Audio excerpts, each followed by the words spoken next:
What's up, guys? Episode 9. How we're doing it is we're splitting up our two videos, get some more content out there every Tuesday and Friday for you guys. But some important news, guys. We do have a guest that'll be appearing January 5th, next Sunday. So I'm really excited about that. I'm not gonna give out his name or anything like that. It's gonna be a little surprise. But gentlemen, we're starting with the NFL, and our first topic today is we're going to be talking about the NFC West and South predictions. This weekend of football got interesting, and I kind of want to hear you guys' takes on who is going to end up winning these two divisions. And I'm going to start with you, John. Give me your two that you think are going to end up pulling these divisions out. Yeah, so first we'll talk about the West. I've said it all year, don't let this Rams team get into the playoffs. Arizona eliminated yesterday, so it's down to Seattle and LA. And, I think, Stafford's the better quarterback here between these two teams. They got weapons all over. Kyron Williams is an absolute stud, boys. I mean, this kid's running all over defenses. It was good to see them win kind of a gritty game, low scoring against the Jets yesterday. That shows that the Rams still kind of have a defense there, previous Aaron Donald. So, I think the Rams will, all in all, probably win this division. But I do think this Seattle offense is good enough. I just don't think their defense is very good. And then, what do you know in the South? You start Penix, a rookie, and now he controls his own destiny. And I actually cannot believe that they made that decision this late in the year with all these playoff hopes and all these division title chances on the line. But, he looked good yesterday. Not against a great team, but he looked good. He did his job. Sorry, Zach. I know you had him 2+ touchdowns, but at the end of the day, the Falcons got touchdowns. Him to throw. Sorry, Macke. I know you gave it a weird look. Him to throw 2 touchdowns. Yeah. But at the end of the day, again, I think this comes down to quarterback play. And Atlanta's got a decently tough game coming up here. I can't remember who it was, but I looked at it, and I know the Bucks play the Panthers and then the Saints. So Atlanta is in Washington Sunday Night Football. yeah, Atlanta's in Washington on Sunday night. So I think Atlanta loses that game. I think Baker, the better quarterback, wins out. I couldn't believe they lost last night. But all in all, I think the Bucks win this division, and start betting Mike Evans over props because I think he's 180 short of that 1,000-yard season. So give me the Bucks to win that division. Give me the Rams to win the West. So, but all in all, it's good to see a lot of these playoff races coming down the stretch here. Yeah, and I'll take this over real quick, and then I'll throw it to my buddy DP. Like Johnny said, this Rams team is scary.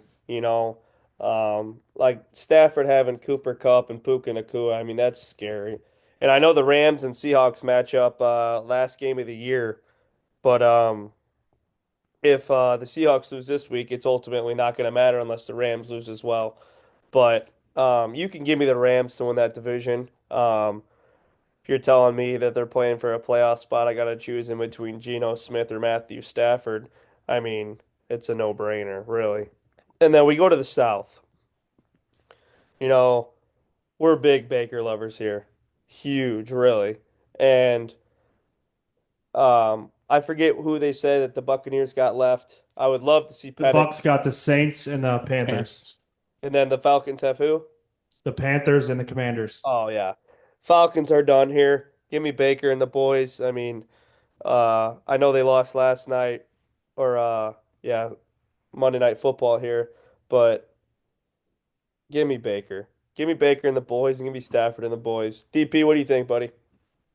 Yeah, we're going to be in a triple agreement here. I think the Buccaneers have a great shot to win out. Obviously, you play the Panthers, which could be tricky. They've been playing well as of late.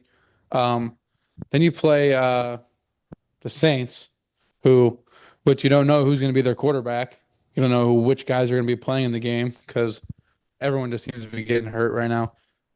But don't count out the Falcons. With Penix being there, they do have a high-powered offense. Drake London's a great receiver. So is Darnell Mooney. They got Bijan. So don't count that team out offensively. I think defense is where their fall-off will come and why they don't make the playoffs.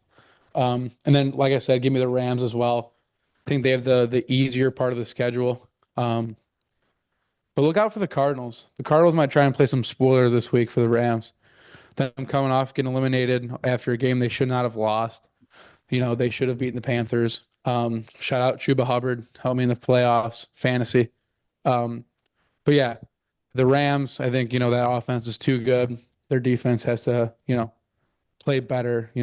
Post Aaron Donald hasn't been the best. So look out for that trip game versus the Cardinals. Other than that, give me Baker. Give me high-powered Rams offense. Yeah, real quick before we pass to Mackie, I want to note the Falcons and Bucks have the same record. The Falcons have the tiebreaker. So Michael Penix Jr. controls his own destiny to get to the playoffs, thrown in a tough spot as a rookie. You'd almost say that this Commanders game, Sunday Night Football this week, is a win and getting game for them. Yes. Unless somehow they choke against the Panthers last week of the year. But huge game Sunday night. And as I always like to say, that's going to be one of those primetime games. It's must-see TV, a rookie and finally a big game in the NFL, his second start. I think it's going to be awesome. And Michael Penix can spin the rock, dude. So, two rookies going at it in that one. Yeah, two rookies. Jaden Daniels already proved himself, especially what a win yesterday. So, Mackie, what are your takes on these divisions, buddy? Yeah, I'm going to stick with the Rams here, but I'm going to save the screenshot and I'll take Atlanta. They hold the tiebreaker. I think you get a big performance on Sunday night. That's the type of move that either makes or breaks the season. You come out, you win 34-7, and I thought Penix actually held his own in there. So I like them to gain some momentum and keep it going. I think they win that division. I think Tampa really killed themselves last night. Losing to Dallas, you can't have that happen. Yeah, and I don't know. I like you said, Mackie. I think Penix did hold his own. I think he looked real well, honestly. I know it's against the Giants, but still. But we are going to give Jaden Daniels a shout out. I know I put this in the script here. I mean, this kid can play ball, can't he? I know with Jalen Hurts going down, that does affect time of possession in the football game. Jaden Daniels might have not had the chance to go down and win the game and stuff like that. But you still can't discredit the performance he put on. Even Kenny Pickett, though, he played a good basketball. He played a good football game as well, I thought, coming in a high pressure situation. I thought he held his own. I don't know stats or anything, but I did want to give a shout out to Jane Daniels. He pretty much secured Rookie of the Year after that game. And Mac, I'm going to throw it to you actually. What was your thoughts on the Jane Daniels performance this past weekend? Hey, you can't hate on his performance. He threw 5 touchdowns, had 2 picks, but obviously bounced back. I don't care if you throw 2 picks, if you throw 5 scores. But yeah, Pickett actually played pretty good. I'll give it to him. Kenny Kitten Mittens, shout out. You're pretty bad, but you played pretty good in that system, and you would have won the game if Devonta Smith didn't drop that pass. So shout out to Jaden Daniels. You gave him another shot, and guess what? He capitalized. That's what good quarterbacks do. DP? Yeah, Jaden Daniels, I think it became a two-horse race between him and Bo Nix for Rookie of the Year. And this game kind of cemented it, kind of a must-win game for Washington. And, he obviously threw for 258 and 5 scores, but he also led him in rushing, 81 yards rushing out of the kid. So he was doing everything that he possibly could in this game to get this team to victory. And he did it. Now, whether Devontae Smith should have caught the ball, that's not up to him. Had him in the worst spot. Hit the hands. So, Jaden Daniels just went out there and did his thing, and shout out him. He's an absolute stud, great football player, great quarterback. Curious to see where this team goes. Yeah, so obviously we're talking Jaden Daniels here. Huge performance. He finally won a big game, and but as we're on this Jaden Daniels topic, I'm going to touch on a guy on his team, Terry McLaurin. This guy. You hear all these star wide receivers in the NFL when they're not getting targets, when their team's bad, when they're struggling, you hear them complain. You have never heard Terry McLaurin complain. He has stuck it out through miserable years in Washington, and he finally got himself a quarterback. And you guys are seeing how good this kid is. Jaden Daniels is giving him a chance, and at the end of the day, he's making the plays. And it's good to see Scary Terry, who is my favorite NFL receiver, finally starting to show up, getting what he deserves, because he's one guy that gives off good karma all the time, even when things are bad. So, and then on this game, just a little bit, Kenny Pickett looked all right, but it kind of seemed like, screw it, AJ Brown's down there somewhere, and he was just throwing the ball up to him and hoping he made plays. So, finally a game that somehow Saquon didn't save him, and Jaden Daniels took the ball down the field and he made a play. So, I'm starting to realize all these Super Bowl contenders, these defenses just At some point, a defense is going to have to win a championship, and you're not seeing it out of all these great teams besides who?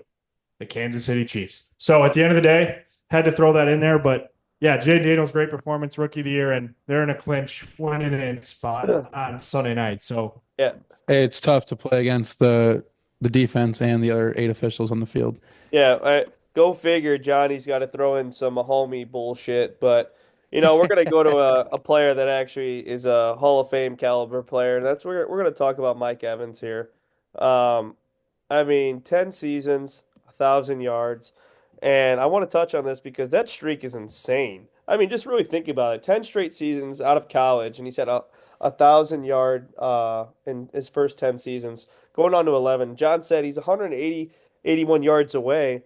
But if you watched the game last night, the Cowboys were double teaming him. So, gentlemen, I have a question. I personally think he's going to get it. I think Baker's going to make sure he gets it. But, DP, I'm going to ask you if the Cowboys, with such a poor defense, can show a double team scheme to take him out of the game. I mean, is it possible for Mike Evans to get this 180 yards? I believe so. Strictly based on teams are just going to let Jalen McMillan have 200 yards receiving in a game. I mean, that kid's a killer too. And yeah, they lost Godwin, but he's been a great replacement. So I think you're really going to have to worry about him as well. Rashad White and Bucky out of the backfield. There's just more weapons. I just couldn't imagine if this team was actually healthy. But yes, I do believe that he ends up getting it. It'll be like that one time that Brady, forced Gronk to play in the fourth quarter so we can get his $250,000. But yeah, without a doubt, he'll get this. Expect, 15 target shares for Mike Evans in these next 2 games. He might haul in all 15. yeah. Shout out Jimmy, shout out Pops. Your Bucks lost that game last night. It's pretty pathetic. But anyway, talking about Mike Evans here, all I ever hear is this guy overrated? Is this guy underrated? This guy is so underrated. Think about the guys that he's gotten 1,000 yards with outside of Brady. Baker for 1 year only so far. And then it was what? Blaine Gabbert and Jameis Winston before that? Fitzmagic maybe for a Ryan season. Fitzpatrick for a little bit. And this guy just continues to do it. But I think the one thing that tells me that he might not do it this year is simply because of what you said. Teams are going to double him, and it's not like they could force him to the wall. They got to win games. Yep. So they're fighting for a playoff spot, and Mike Evans would rather be going to the playoffs than get another 1,000-yard season. So it might happen, it might not, but at the end of the day, it doesn't matter. This guy's a superstar. He's, in my opinion, a first ballot Hall of Famer, Yep. and I don't know if we'll see anything like this for a very long time. So, Macke, what do you think, buddy? I don't think he'll get it. I don't think they're going to key in on getting it. I think they just want to win games. But it's not a knock on him as a player. He's a first ballot Hall of Famer. Most underrated wide receiver in the league. It'll stay that way. me Yeah, and Mackie agreeing on a lot of things, and I love that. I know. I mean, That's scary for me. it is though. It's good. It's so good to see that Mike Evans is just a stud, and he's a good guy too. But another game we got in here, must see TV is this Vikings Packers matchup. And Mackie, I know that you threw this in here. I'd like to hear your intake on this barn burner matchup that we got coming up soon. I'm just fired up because I think the Packers have a good shot to make a run here in the NFC playoffs. Nobody talks about them enough. Um, and yet again, Minnesota just keeps finding ways to win, and they need to win this game. And then it's a winner take all in Detroit, Week 18. I want to see that so bad. I'm assuming you guys are probably the same, but I think Green Bay is going to come in and spoil the day, guys. I really do. Yeah, and Mackie, I do want to throw up another question to you. I know I've seen a lot of this stuff on Instagram and stuff like that. Is Kevin O'Connell hands down Coach of the Year after this season? If you were to ask me, absolutely. I get the argument for Dan Quinn too, but I give it to Kevin O'Connell. He's got Sam Darnold at 13-2 right now. Yeah. Sam DP, Darnold. DP, what do you think about this Vikings Packers matchup, buddy? Yeah, this is just 2 teams that are in what it seems to be the dreaded NFC North. That, I mean, every team, Lions, Vikings, Packers, outside of Buffalo last week, have only lost to each other. And, the Lions lost to Tampa Bay, didn't they? Yes. So the Lions actually, haven't lost either of these 2 teams, but the Vikings and the Packers have only lost to each other. or to the Lions. So this division's tough. These teams know each other. I think it's going to be a barn burner fight, backyard brawl type stuff with these two teams next week. And I think it's going to be a great football game. Um, but I'm going to say it. Look for Sam Darnold to make the winning play at the end of the game. I mean, that throw that he made to Justin Jefferson at the end of that game was bizarre. So I'm taking the Vikings. Look for Sammy D to find a way to win this game. Yeah, I'm with Dylan here. I'm taking the Vikings in this game. They just keep finding ways to win, and I'm done doubting them. But I got a question for you guys about this whole Sam Darnold thing. This guy's got his team at 12-2 in the best division in football. They are one game away from playing in a game to be the one seed and have home field advantage in the playoffs. Why are they not re-signing Sam Darnold? Like, do they think they're going to get better production out of JJ McCarthy? Do they have that much faith in him? Do people realize Sam Darnold is only 27 years old? Like, if they want to fork him over to Indy, they can go ahead and do that. But yeah, ultimately, great game. The Packers are rolling. Jordan Love's a stud. Josh Jacobs is a stud. But I think the Vikings defense at the end of the day is a little better. And Justin Jefferson's going to be the best player on the field no matter what field he steps on against any opponent. So I look for Jefferson to have a huge day, and I look for the Vikings to ultimately win this game in a close one, probably by 3 points. Mm-hmm. Typical Vikings fashion this year. Yeah. Yeah, like you guys said, man. Give me the Vikings. I won't take the Packers ever, but like you guys said, I mean, Sam Darnold's playing football, you know, and Kevin O'Connell is a damn good coach. And also we can't discredit Brian Flores, man. I mean, he's got those boys playing defense. And honestly, we always say is defense wins championships. And honestly, I mean, even if Darnold has two mistakes in a game, I wouldn't be surprised if this Vikings defense can hold their own and end up forcing those punts, three and outs. But that's going to close up our NFL. But we're going to throw it to Johnny for his segment, the NBA. John? Yeah, we're going to talk a lot here about the NBA. This is going to be the most we ever really break down the NBA here. Christmas Day growing up, it was always about the NBA. Waking up, watching Kobe play, just watching LeBron play. And, Christmas Day has always been for basketball, and I think football's kind of starting to take that over. And it's good to see high quality football games, but like watching the NBA and Christmas Day has always been a thing since I've been a kid. So the first thing we're going to talk about here is our NBA championship pick, the Milwaukee Bucks, go out to Vegas and get it done. They looked dead in the beginning of the year, and what do you know, dude? You guys might not know it, but Darvin Ham, 2-0 NBA Cup champion. So, what are you guys' thoughts here on the Bucks winning this? And do you think that this NBA Cup is good for the NBA? We'll pass to you first, DP. Last year, me and my fiance were in Vegas. We were able to go to one of these Cup games at T-Mobile Arena, and it was absolutely electric in there. I think the players really enjoy, being in Vegas type stuff. But it was fun, great time. I watched LeBron smack around the Pelicans in that one. But for the Bucks here, I really think this is where they get it going. They were struggling a little bit early, but I think that Dame and Giannis might have found it. And that'd be great for you guys because you guys have them to win your guys' three-legger or for your champions parlay. And look out for Milwaukee. I think that really nobody in our division, Bulls fan kind of, but can really contend with them. I think the Bucks run away with that division and just look for them to just get hot. Do you think the Cup's good for the NBA? Yes. I love it. I think it's great. With the new format this year, right? It was new with how they seeded everywhere, the groupings. I think that was good. I would like to be a little bit more spread out because I think the Warriors were in like a bracket. It was like the Nuggets and the Lakers or whoever else was in it. I think if they spread out those teams, it'd be better for the NBA. Yeah, Zach, what do you think here? John, this fired me up, kid. After such a rough start from our champion, it was so good to see the Bucks win this NBA Cup because honestly, it's start to finish in these NBA Cup games. I mean, I saw the Boston Celtics the other day call a timeout against the Bulls with 2.3 seconds left, up 11 points. This isn't just about like winning the game like any other NBA game. These points matter. And I really think that is good for the NBA. And I think that, like you just asked DP, that the NBA Cup, do you think it's good for the NBA? Yes, I do. I honestly think The only problem I have with the NBA Cup is these trash courts that they're promoting. Um, but other than that, John, I mean, I'm fired up to see our Bucks put a win streak together. And shout out Damian Lillard. I seen something on Twitter today. It was all the players on the team got a 500,000 bonus, and he's donating a big chunk of change to all the staff members and trainers um, for the Milwaukee Bucks organization. But yeah, I just thought that was real kind to do. He obviously didn't have to do that, but it's huge for the Bucks moving forward, John. I'm very fired up to see where the end of the season goes. Mac, what do you think, buddy? Is the NBA Cup good for the NBA, and are these Bucks rolling? It's a cool concept, cool format, very, very piss poor execution. I don't find it to be a very good product whatsoever. I did not enjoy the championship game. It sounded dead in there. Same with the two semifinals.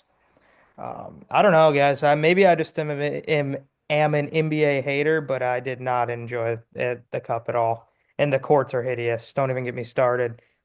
Yeah, the All courts are right, bad, well, Mac, but are you just an NBA hater, kid? I mean, I guess I could be a certified NBA hater. I just didn't find it to be very entertaining at all.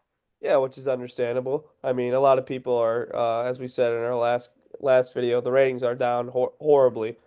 But something I wanted to bring up, guys, um, I've been hearing talks about it all over Twitter and stuff like this, and obviously all the old timers, Bird and them growing up, Magic Johnson didn't grow up playing with a 3-point line. I have a question for you guys. The product of basketball has totally changed, and that shout out to Johnny's Messiah Curry. And I was just wondering if we should go back to strictly 2-point shots, guys, because the game of basketball has totally changed. And honestly, Mackie, I think if we were to bring it back to where all value of points besides free throws are 2 points, I think you'd get that mentality back if the NBA is elite. So, Mackie, what do you think about maybe the theory of eliminating the 3-point line again? I know it will never happen, but if in a what if scenario, what do you think?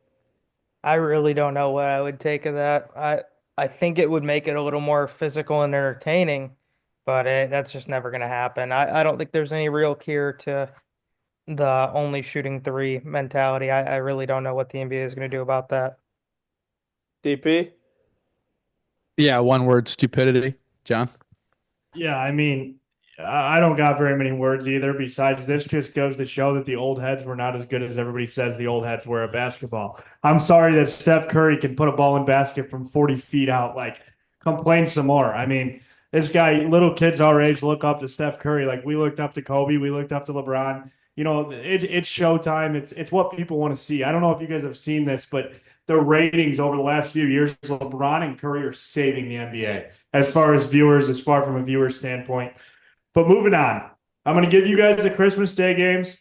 I'll lay them out here for everybody to hear, and then I'll pass it to you guys, and we'll get your picks on these games. So we start off in the morning with Spurs Knicks, followed by T-Wolves Mavs, followed by 76ers Celtics, and then we got the big one on Christmas Day, LeBron versus Curry, Warriors Lakers. I'll be tuned into that one, and then we end the night with Nuggets Suns. So all around, some very good matchups Christmas Day. I'm sure the uniforms will be awesome. I'll be watching NBA all day. So go ahead and give me your picks, DP, and let me know what you think here, buddy. Yeah, in the first game at 11 a.m., I really like this game a lot. I think this could be where Wemby kind of cements his, hey, I'm here on Christmas Day type game. Look for the Knicks to play well too. Brunson and Cat on Christmas Day. I think that'd be a great duo to watch. Going into that 1:30 game, Timberwolves Mavs. The early line right now is Dallas minus 2.5 on ESPN bet. And I'm shocked. Truly. I'm shocked. I know there's been a lot of clips with Mackey certified shot chucker walking around the floor, not really caring, and Julius Randle. But look for Edwards and Luca to combine, I'm saying 90 points. I think this is a 40-50 burger out of one of these guys. I think that game's going to be quite electric. This could be the snooze fest, truly. Your Christmas Day break here at the 4 o'clock game. Boston probably runs this team out of the gym. Not much here. I'm surprised the Sixers are even playing. I thought they might have put somebody else in here. Lakers Warriors. This game is going to be great, as you said. Golden State at home on Christmas. Give me the Warriors minus the points. I think Curry's going to show out big in this game. LeBron will probably have 30 himself just because it's Christmas Day. Look for, Anthony Glass to might figure it out a little bit. And then the nightcap, Nuggets Suns. I think that this game could be also very electric with Jokic and KD. In all these games minus the Celtics game, look for the over, kid. Truly, there could be a lot of points scored on Christmas Day. I'm sure there'll be a prop bet out there for some like 1,000 some points to be scored, and I'm in. I'll take it. Yeah, Z, go ahead and give us your picks here, buddy. Yeah, I love it. I'm going to start out by saying this here. My first pick on the 11 o'clock game, right after I unwrap my presents here, is you can just feed me Mackey's Knicks here. I'm not sold on the whole Victor train. I think he's an absolute stud, but I just don't think that team around him is too good yet. Yeah, you could feed me Cat and the boys there at that 11 o'clock, and then at the 1:30. I mean, I've said this time and time again. Anthony Edwards is Jordan's son. So honestly, you can feed me the Timberwolves there. Looking at this 4 o'clock game, like you guys said, I mean, there's no reason that this 76ers team should even be on a Christmas Day game. Talk about wasting your eyes. Give me Boston by 40. And then the only game that you should relatively be tuning in are these two night games, guys. I mean, Lakers Warriors, this might be the most watched NBA game in the past 30 years, truly. I mean, LeBron, maybe one of his like probably his second to last year of basketball, and Curry's coming into his end as well.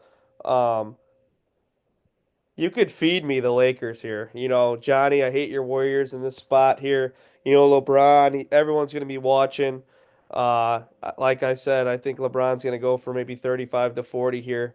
And then the Nuggets and the Suns, yeah, you can give me the Nuggets. Jokic is that boy. And that's all I got to say. Mac, what do you think, buddy? See, I actually am looking forward to this Christmas Day slate. It's kind of crazy. I will definitely watch it. You can feed me the Knicks, JP. You can feed me the Lakers, bud.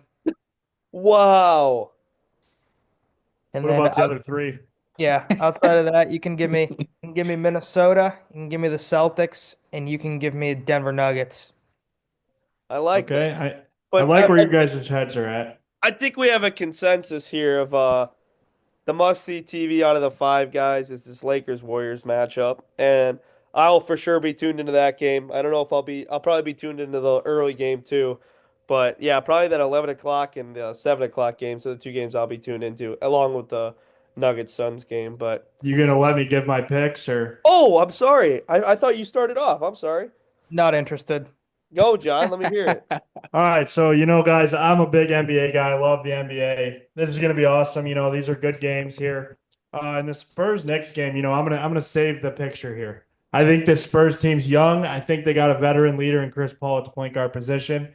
I like the Spurs to beat the Knicks in Madison Square Garden at 11 a.m. Spike Lee will be in shambles and it'll ruin his Christmas. I can't Um, in the next game, we got T Wolves Mavericks, and I know you guys don't watch a lot of NBA, but the T Wolves are falling apart right now, boys. And this Mavericks team is also just teeter tottering. So give me Klay Thompson and the boys. Christmas Day, Klay's going to show up. Luke is going to show up in a big way, even though he doesn't even probably celebrate Christmas. But give me Luca and the boys.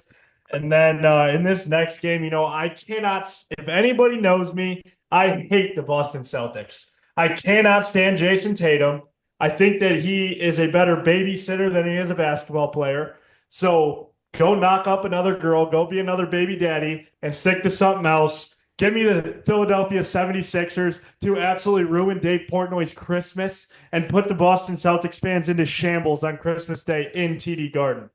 Kid, that's two people you hate, the Celtics and Portnoy. Celtics and Portnoy. And you combine them and they make a horrible person. So, and then, guys, it's kind of going to be sad. This may be the last time we see LeBron Curry. I don't think LeBron's done, but I think Steph Curry is a guy that when he knows it's time to hang it up, he doesn't need a farewell tour and he's going to hang it up. And I think this could be Steph's last season. I really do. So enjoy this game. You get to see two all-time greats go at it one more time. So I'll take the Warriors in this game close. I could see LeBron and Curry both going for over 40. Um, Nuggets, Suns, give me the more talented team. Give me the Phoenix Suns. Oh, I just think they're better. Devin Booker ultimately is a stud. Jokic is just a big body. He is not good at basketball. I have never been a firm believer in Nikola Jokic. Jamal Murray, where were you on Team Canada? Where have you been all year for the Denver Nuggets? Like at this point, Christian Braun is starting to look like their second best player. So give me the Suns in this game by 10 plus points. I might bet the band margin Suns to win by 10 to 20 points. So that's all I got on these games. But boys, it's going to be electric and I'm fired up. 2 days, Christmas. Mackie. I mean, this kid is talking about where's Jamal Murray and talking about Team Canada. This kid is a moron, really. Hey, Jamal Murray has probably just been on Instagram Live too much. It's all right though. Yeah, seriously. Yeah. Just trying to get those views up. I don't know. But gentlemen, that wraps up episode 9, NBA talk. Merry Christmas to everyone that watches this video. We're getting these out as soon as we can here, guys. The editor, shout out Tyler. Um, but yeah, guys, have a Merry Christmas and episode 9, Beanie Boys out. Merry Christmas. Merry Christmas.